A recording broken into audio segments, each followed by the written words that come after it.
Boa noite a todos. Sejamos todos bem-vindos à Casa de Francisco. Nós vamos começar sempre na última quinta-feira do mês para incentivar os nossos jovens da casa. Uma das coisas que a minha gestão e as anteriores priorizam é a nossa evangelização, né, espírita cristã, preparando esses jovens que são o futuro das casas espíritas, aqueles que vão assumir, né, o compromisso com Jesus de manter acesa, né, essa chama do espiritismo, levando esse conhecimento para todas as pessoas. Hoje seria a Duda e o Matheus está atrasado, a gente não pode esperar. Então, para incentivar eles, eu gostaria também que vocês olhassem assim com bons olhos, né? E que se tiver alguma falha, assim, não levem em consideração, porque é a primeira vez que ela vai falar em público. Embora estejamos num público pequeno, né? Mas sempre gera uma certa ansiedade. Então, ela vai ler a mensagem, tentar comentar. Se qualquer coisa acontecer de errado, eu tô aqui, eu pego o gancho e ajudo, tá bom, Duda? Então, vamos receber a Duda com bastante carinho, vibração de amor, para que ela possa se sair, né? Como ela planejou. A saúde espiritual. A verdadeira cura começa na alma. O corpo é apenas um reflexo do espírito. Remédio algum substitui a fé viva. Assim como nenhuma cirurgia alcança as raízes do pensamento. A mente é manancial de força. Se a fonte estiver turva pelo ódio, pelo medo ou pelo desespero, nenhum tratamento externo surtirá plano efeito. Jesus, o médico das almas, nos ensinou que a maior terapia é o amor. Amor que perdoa, que compreende, que serve. Amor que não se reconcilia com a vida e com a própria consciência. A prece sincera é a luz que penetra nos fluidos doentios, a reforma íntima e o remédio mais duradouro. E a caridade, por fim, é a ação que purifica os caminhos do espírito. Busquemos, pois, não apenas o livro dos sintomas, mas a renovação do ser, porque a cura verdadeira não está fora, mas dentro de nós mesmos. Como a mensagem diz, a cura espiritual não é milagre do acaso, é fruto da renovação interior, da transformação moral que começa no pensamento. Toda enfermidade tem raízes mais profundas, do que os olhos humanos conseguem ver. É no espírito que se iniciam os desequilíbrios e é nele também que se opera a verdadeira cura. O remédio alivia, a prece fortalece, mas é a mudança íntima que liberta da culpa, do medo, da mágoa e do egoísmo. A saúde do corpo é bênção, mas a saúde da alma é conquista. Não existe dor inútil nem sofrimento sem razão. Cada dificuldade é convite à reflexão, cada lágrima um chamado à fé viva. Quando buscamos a luz do bem, quando praticamos a caridade sem interesse, e quando aceitamos com humildade os desafios da vida. A cura se inicia silenciosamente de dentro para fora. A cura espiritual é, antes de tudo, um despertar da alma para a vida eterna. E agora nós convidamos todos a rezar em Pai Nosso. Pai Nosso, que estais no céu, santificado seja o vosso nome. Venha a nós o vosso reino, seja feita a vossa vontade, assim na terra como no céu. O pão nosso de cada dia nos dai hoje, perdoai as vossas ofensas, assim como nós perdoamos o que nos tem ofendido. E não nos deixeis cair em tentação, mas livrai-nos do mal. Assim que seja. Muito bem, Duda, parabéns. Então, a gente vai passar a palavra agora para o nosso irmão Fernando, que vai nos conduzir nas reflexões dessa noite. Caros irmãos e irmãs, boa noite a todos. Sejamos todos bem-vindos à casa de Francisco de Assis e que a paz de Jesus esteja junto de nós, que os mentores espirituais possam vir em nosso auxílio para que possamos desdobrar uma palestra clara, que todos possam compreendê-la, porque é esse o objetivo da doutrina espírita. Nossa palestra vai ser em torno do capítulo 1 da Gênesis segundo o Espiritismo, que tem como título Caráter da Revelação Espírita. Por isso o tema Doutrina Espírita, o Consolador Prometido. Então, nós vamos trazer algumas reflexões de Allan Kardec e vamos trabalhando em cima dessas reflexões. Ele começa dizendo assim: pelo Espiritismo, o homem sabe que todas as almas, tendo o mesmo ponto de origem, são criadas iguais, com idêntica aptidão para progredir, em virtude do seu livre-arbítrio, que todas são da mesma essência, e que não há entre elas diferença, senão quanto o progresso realizado. Que todas têm o mesmo destino e alcançarão a mesma meta, mais ou menos rapidamente pelo trabalho da boa vontade. Então a doutrina espírita nos ensina que em algum ponto do passado muito distante fomos criados por Deus. E Deus nos criou todos iguais, simples e ignorante, simples de simplicidade, ignorantes de desconhecermos, e deu-nos o livre-arbítrio.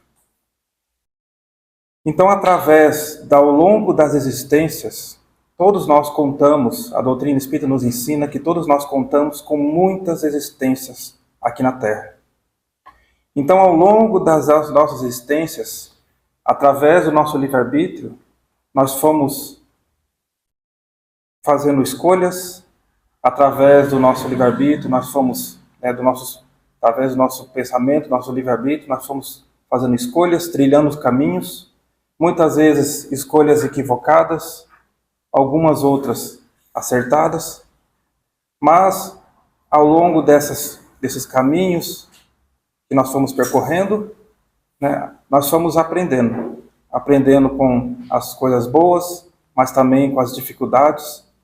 E isso, ao longo da existência, através desse aprendizado, do nosso caminhar, das nossas escolhas, das nossas atitudes, das nossas ações, ao longo dessas vidas nós fomos formando a nossa personalidade. Então a doutrina espírita nos ensina que nós somos autores de nós mesmos. Isso é muito importante, porque quando nós, analisando somente uma existência, muitas coisas ficarão sem respostas. E uma delas é a desigualdade da humanidade. Nós vemos diferenças gigantescas entre nós, seres humanos. Então, como explicar? Se Deus é infinitamente bom e justo, como explicar tanta diferença na Terra? Então, uma das explicações é essa. Cada um de nós percorremos caminhos diferentes. Cada um de nós trilhamos as nossas escolhas e fomos moldando a nossa própria personalidade. E Allan Kardec continua. O homem sabe, através da doutrina espírita, sabe o homem que não há criaturas deserdadas, nem mais favorecidas umas do que as outras. Que Deus a nenhum criou privilegiada e dispensada do trabalho impostas às outras para progredirem. Muitas vezes escutamos as pessoas dizendo que não gostam do seu trabalho, que se pudesse, gostariam de ganhar uma grande soma em dinheiro para não precisar fazer mais nada o resto da vida.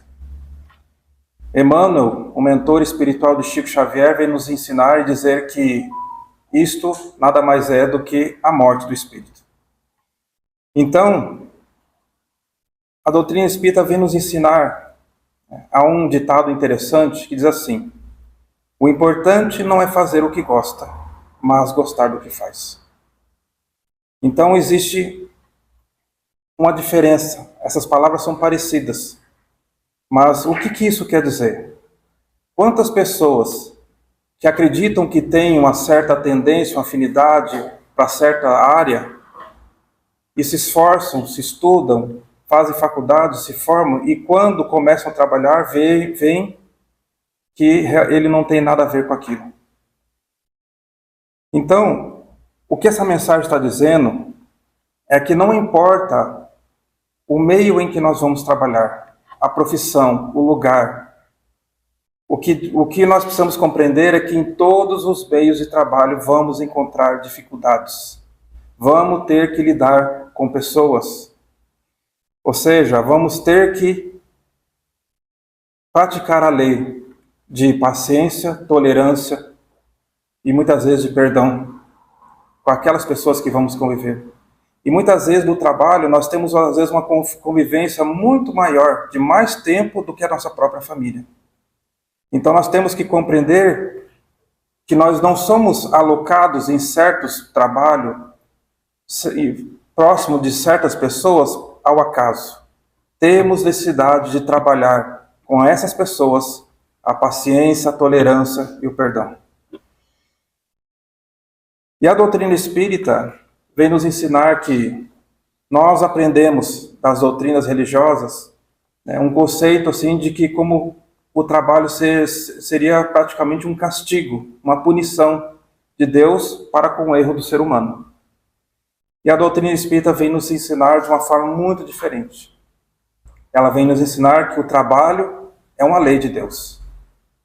Tanto assim que Jesus mesmo nos disse: meu Pai trabalha até agora e eu também trabalho.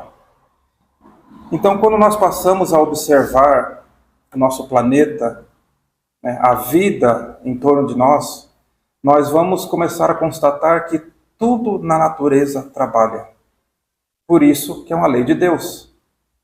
A humilde planta ali num ponto esquecida, quando o homem planta, ali ele ara a terra, tem todo aquele trabalho de cultivar, mas ele tem a certeza que ela vai dar frutos. Então todo esse processo lento de maduração, até produzir o fruto, é um trabalho. Quando vemos humildes insetos, como as abelhas, tão organizadas, trabalhando umas pelas outras, para a subsistência de toda a colmeia e principalmente daquela que lhe deu a vida, que é a rainha. Quando nós vemos o exemplo das formigas, pássaros, animais, observemos também os ciclos da natureza. Nós vemos a Terra, por exemplo, ela tem o seu trabalho de rotação sobre si mesma, para nos trazermos o dia para trabalharmos e a noite para descansarmos. E faz uma grande volta, um grande ciclo em torno do Sol que dura 365 dias para nos trazermos as diferentes estações. Então nós vemos, quando vamos observando, nós vamos ver que a lei do trabalho não é somente para o homem, pois toda a natureza, tudo que vive está inserido nessa lei. Como dissemos atrás, através do trabalho, nós somos forçados a conviver com as mais diferentes pessoas. Mas é nessa convivência forçada que nós vamos aprendendo uns para com os outros. Porque não existe ninguém tão sábio que não tenha mais nada a aprender. Nem ninguém tão ignorante que não tenha nada a ensinar ao seu próximo. E continua Allan Kardec: pelas relações que hoje pode restabelecer com aqueles que deixaram a terra, os chamados mortos, possui o homem não só a prova material da existência e da individualidade da alma, como também compreende a solidariedade que liga os vivos aos mortos desse mundo e os desse mundo ao de outros planetas. A comunicação com os homens, muitas vezes as pessoas podem pensar que a doutrina espírita trouxe a revelação das comunicações entre o homem e o mundo espiritual. Mas, na verdade, a comunicabilidade com o mundo espiritual também está assentada nas leis de Deus. E por isso mesmo, ela é tão antiga quanto o mundo. Se nós estudarmos, veremos que na Índia, eles são chamados de rishis, ou seja, aquelas pessoas graduadas que se comunicavam e se orientavam com o mundo espiritual. Na China, temos também no Egito, que eram chamados sacerdotes, que eram altos iniciados, que tinham grandes orientações para poder se conduzir o seu povo. E também nos evangelhos nós vemos uma abundância enorme de comunicações entre o homem e o mundo espiritual. De início nós vemos que um anjo comunica a Maria que ela iria ser mãe do Messias. E o que seria essa comunicação? Por mais que seja um anjo, é um espírito. Depois, futuramente, um anjo também alerta a José para que ele fugisse da terra onde ele estava para o Egito, para assim fugir da perseguição que Herodes fez na matança das crianças, achando que assim eliminaria o Messias que estava chegando. E a vida de Jesus, então, ela é recheada ao tempo todo de comunicações com os espíritos superiores.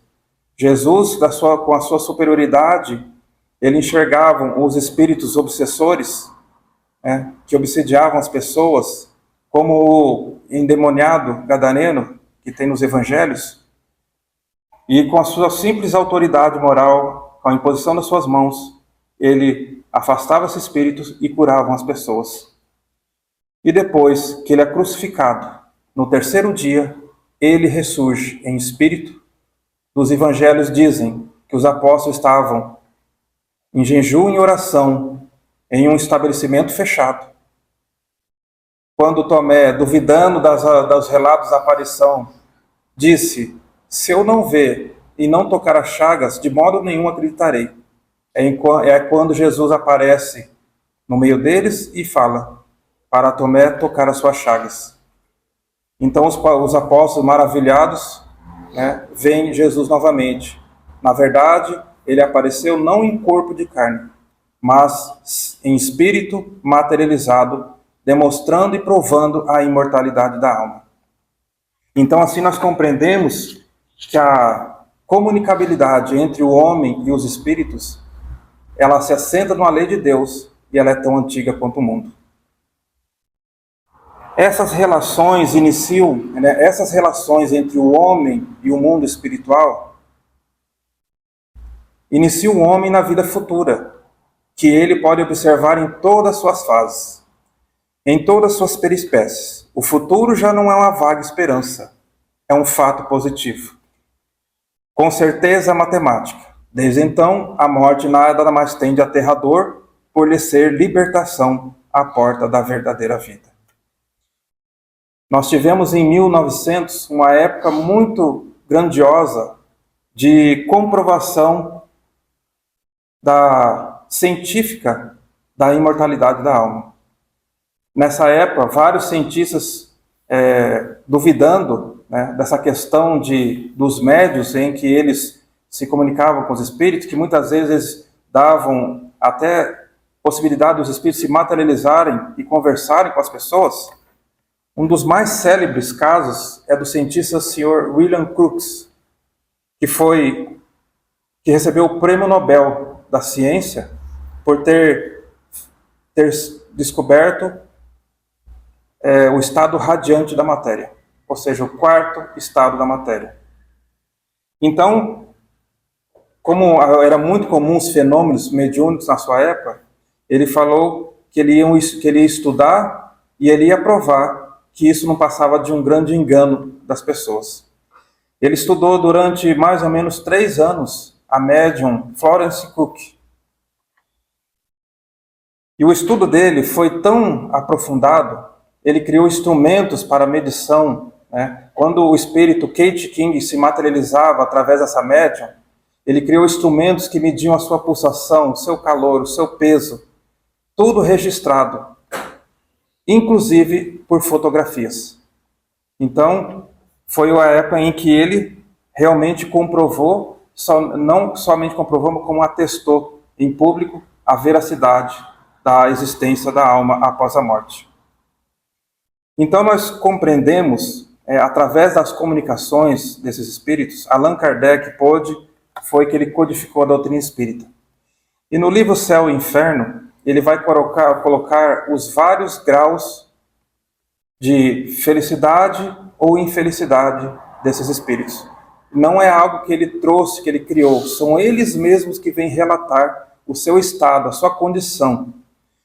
E Allan Kardec, através de centenas de comunicações, foi catalogando essas condições. É onde ele conseguiu nos trazer um panorama do que seria a vida espiritual. Ou seja, e assim ele comprovou que, na verdade, os diferentes graus, as diferentes condições do mundo, de nós, ao adentrarmos o mundo espiritual, vai depender das condições em que nos conduzimos aqui na Terra. Ele vai nos comprovar que tudo está inserido nas nossas ações, né? De como nós conduzimos as nossas vidas, né? Conforme a nossa condução, conforme os nossos atos, conforme aquilo que nós fizemos aqui na terra, é o que nós receberemos no mundo espiritual.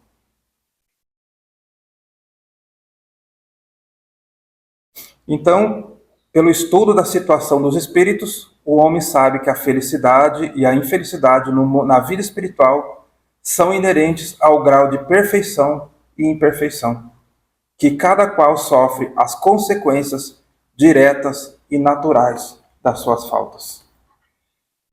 Então, estudando as diferentes condições dos espíritos no mundo espiritual, vamos compreender que céu e inferno é um estado de consciência. Certa vez, Jesus estava caminhando e pregando, falando sobre o reino dos céus. E a uma pessoa um tanto já impaciente, ele falou assim: mas Senhor, quando afinal virá esse reino dos céus que vós tanto prega? E Jesus fala: o reino dos céus não vem com aparatos exteriores. Não é algo que se possa dizer, veja, está aqui ou ali, porque o reino dos céus está dentro de vós. Então a doutrina espírita vem nos ensinar que nós estamos inseridos nas leis de Deus, como dissemos atrás.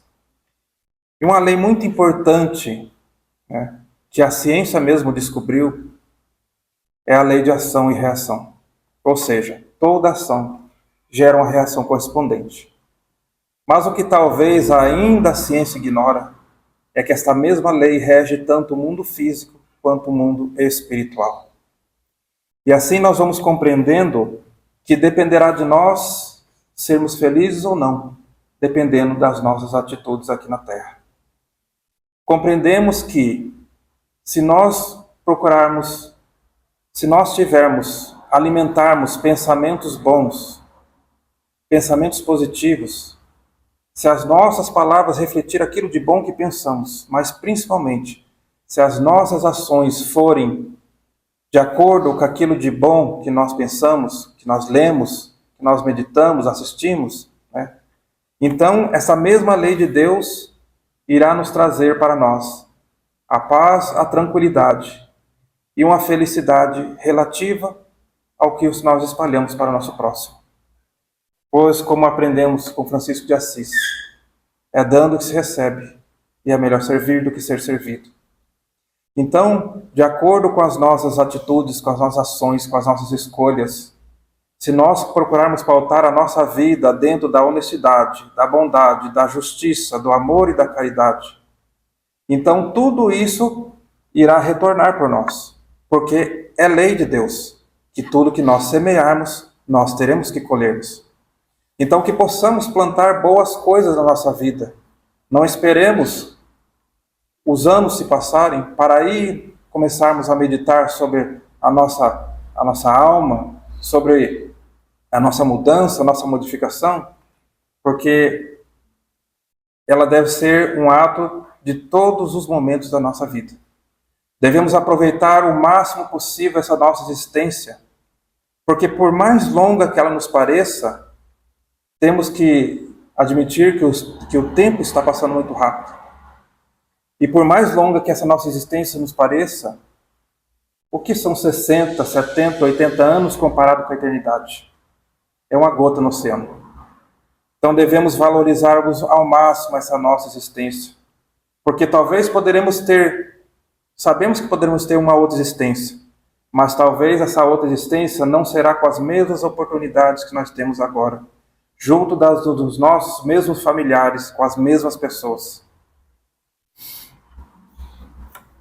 E Allan Kardec continua: pelo Espiritismo o homem sabe de onde vem, para onde vai, por que está na Terra, porque sofre temporariamente e vê por toda parte a justiça de Deus.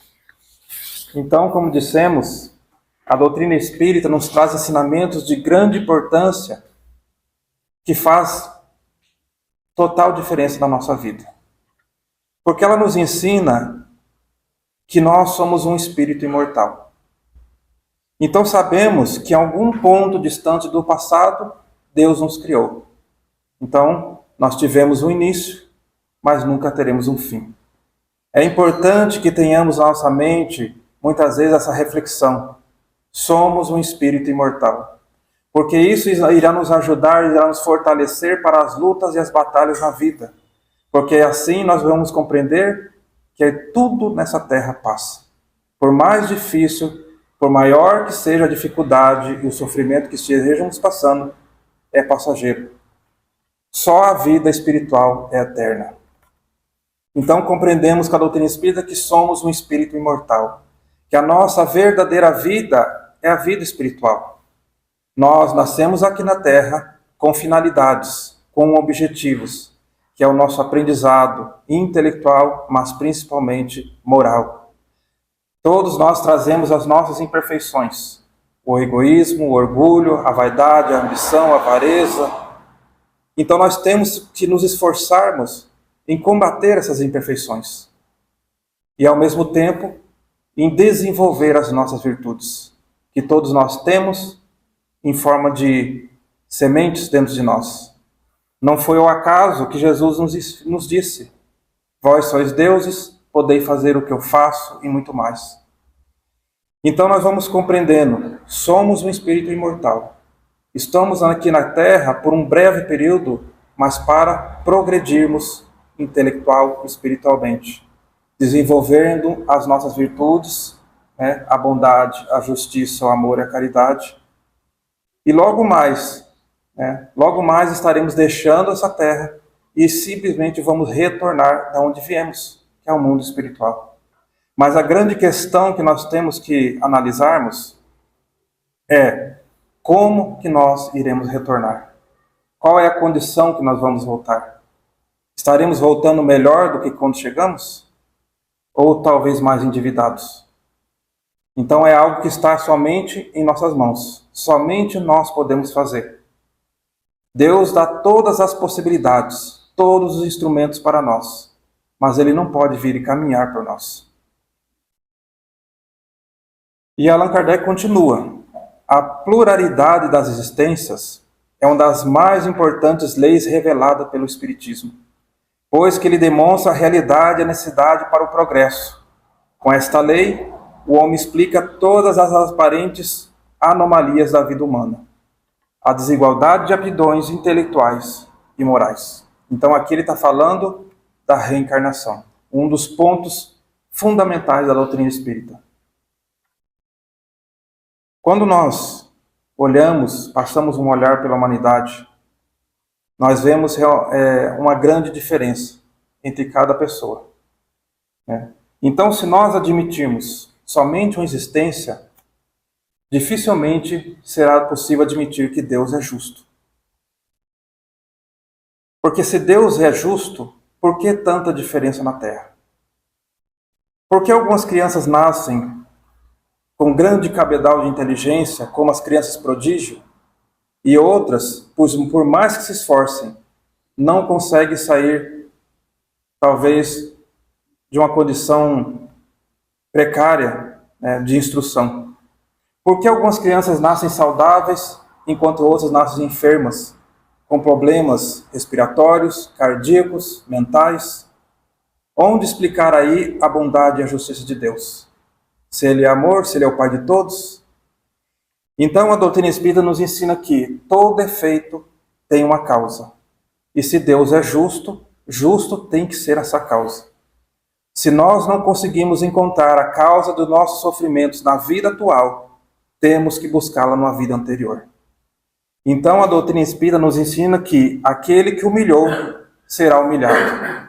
Aquele que abusa dos seus dons poderá ser privado deles. Então a doutrina nos ensina, por exemplo, uma pessoa de grande inteligência que, numa vida passada, abusou dessa inteligência para prejudicar as pessoas.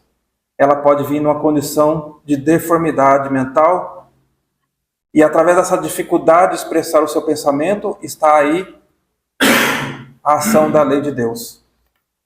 E na reencarnação, nas vidas sucessivas, nós vamos encontrar, somente assim nós vamos encontrar a bondade e a justiça de Deus. Sabemos que o suicídio, a doutrina espírita nos fala que o suicídio é um dos atos mais graves perante a lei de Deus. Somente Deus dá vida e somente Ele pode tirar.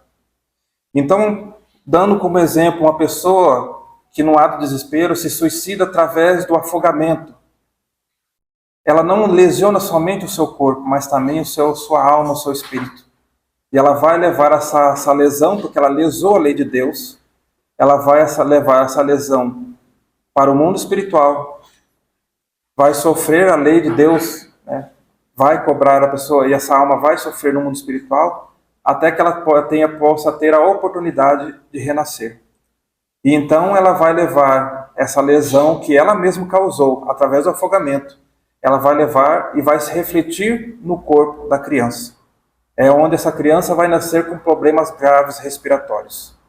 Só que, nesses longos períodos que ela vai passar, né, e que esse problema respiratório irá lhe causar sofrimento, aí está a reparação do seu ato que ela cometeu na vida passada.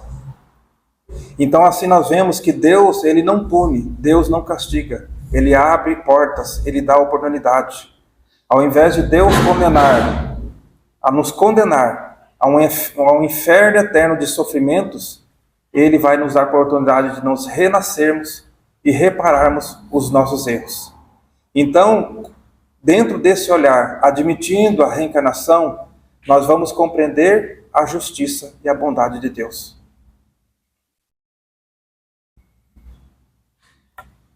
Com a certeza do futuro, de encontrar de novo aqueles a quem amou e com o temor de tomar a ver aqueles a quem ofendeu, todas as suas ideias mudam. O Espiritismo, ainda que só fizesse tirar o homem a dúvida relativamente à vida futura, teria feito mais pelo seu aperfeiçoamento moral do que todas as leis disciplinares. Então, compreendendo que somos um espírito imortal, que a nossa verdadeira vida é a vida espiritual, e que somos autores da nossa felicidade ou infelicidade de acordo com as nossas ações na Terra, isso muda completamente as nossas ações aqui na Terra. Porque nós passaremos a refletir em nossas ações. Porque nós vamos entender que todas as ações nossas têm consequências, né? Nós sabemos que estamos inseridos na lei de Deus. Da mesma forma que essa lei de Deus irá nos recompensar por tudo aquilo que estivermos fazendo de bom, né? Se nós agirmos dentro da bondade, da honestidade, da justiça, nós também teremos isso de volta através da lei de Deus para conosco, né? Os caminhos da nossa vida irão se abrir. Teremos muitas vezes proteção espiritual, que vemos que as coisas acontecem com pessoas à nossa volta e conosco não acontece. Não é um privilégio, mas é porque nós nos esforçamos, né, em ser essa pessoa melhor. Nós nos esforçamos em fazer o bem, em praticar o amor, a justiça, e tudo isso irá retornar por nós, porque a lei de Deus é assim. Então, com essa consciência, né, da ação da lei de Deus na nossa vida, nós teremos um modo diferente de agir aqui na Terra. Nós vamos procurar sempre fazer mais certo e errar menos. Não estamos dizendo que a nossa mudança é algo fácil, é algo rápido. Não. Sabemos que não é fácil mudar a nossa natureza. Mas nós temos que compreender que a nossa mudança ela é diária. Todo dia que se inicia é uma oportunidade que Deus nos dá para nós corrigirmos um pouquinho das nossas imperfeições e desenvolvermos um pouco das nossas qualidades. É por isso que estamos inseridos na sociedade, na família, ou seja, no trabalho. Sempre nós vamos estar em relação com as pessoas, porque nessa relação com as pessoas é a oportunidade que a vida nos dá para que sejamos melhores pessoas, para que aprendamos a ter mais paciência, mais tolerância, a perdoar, né? Porque sabemos que da mesma forma que nós somos imperfeitos, temos falhas, e muitas vezes erramos, nem sempre, quando nós erramos ou até ofendemos alguém, nem sempre é intencional. E da mesma forma que nós ficamos felizes quando as pessoas desculpam e entendam a nossa falha, nós temos que ter essa mesma compreensão com o nosso próximo. Da mesma forma que nós compreendemos que somos um espírito ainda imperfeito, mas encaminhada aqui na Terra para o nosso melhoramento, e temos que ter esse olhar também de compreensão com as nossas imperfeições, esse mesmo olhar nós temos que ter para o nosso próximo, principalmente em nossos familiares, que foi onde a lei de Deus nos colocou de uma forma mais próxima a trabalharmos uns com os outros, a paciência, a tolerância e o perdão. Então aqui, encaminhando-se para o encerramento, gostaríamos de trazer uma mensagem do Espírito André Luiz, psicografia de Chico Xavier, que tem o título Na Terra. Ele diz assim: na Terra, Deus nos concede o corpo através de pais amigos. Cada um de nós se lhe faz o inquilino temporário em regime de responsabilidade. Deus nos proporciona a riqueza das horas pela contabilidade do tempo. Cada criatura, em momento oportuno, apresentará o relatório dos próprios dias. Deus nos oferta os laços afetivos pelos princípios da afinidade. Podemos valorizá-los ou não, conforme o nosso próprio arbítrio. Deus nos cede a propriedade por intermédio das leis organizadas pelos próprios humanos. Daremos conta do usufruto delas. Deus nos oferece as sementes pelos recursos da natureza. Plantio e colheita são sempre da nossa escolha. Deus nos confia o dinheiro, através do trabalho ou da generosidade alheia. Somos responsáveis pela aplicação da finança que nos seja creditada. Deus nos habilita para a eficiência com máquinas diversas, por meio da própria inteligência humana. Compete a nós outros a programação e a condução delas. Em resumo, toda a criação e doação das vantagens de que dispomos procedem de Deus. Entretanto, é justo reconhecer que todos os êxitos e problemas da utilização pertencem a nós. Então essa era nossa singela e breve mensagem para essa noite. Agradecemos a paciência de todos em nos ouvirmos e assim convidamos a todos então para fazermos a nossa prece de encerramento.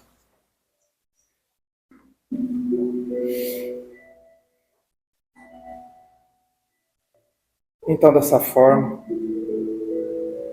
elevando o nosso pensamento às esferas superiores, procurando nos conectarmos agora os espíritos superiores dessa casa, com Francisco de Assis e com Jesus, para que possamos dessa forma podermos recebermos deles tudo aquilo que precisamos: o alento, o consolo, a inspiração para o prosseguimento da nossa vida aqui na Terra. E dessa forma, que possamos, em nossas preces, orações, mais agradecer do que pedir. Tantas coisas boas que temos na vida e muitas vezes nem nos damos conta. Agradecermos pela casa que nos acolhe. Agradecermos pelo pão de cada dia em nossa mesa. Pelos nossos familiares. Agradecermos pelo nosso trabalho digno. Agradecemos também a Allan Kardec por nos ter trazido a doutrina espírita na Terra. Essa doutrina que nos traz tanta luz, nos traz esperança e consolo para as nossas dores e esperança para o nosso futuro. Pois com ela compreendemos que somos um espírito imortal, que estamos aqui na Terra para aprendizado, para crescer, para aprender a amar. E logo mais estaremos retornando à vida espiritual. E por fim, rogamos que as bênçãos, a paz e o amor de Jesus possam estar sempre junto de nós. E lembremos, nos momentos difíceis, é em Jesus que devemos buscar a nossa força, a nossa fé e a nossa esperança. Obrigado, Senhor. Que assim seja.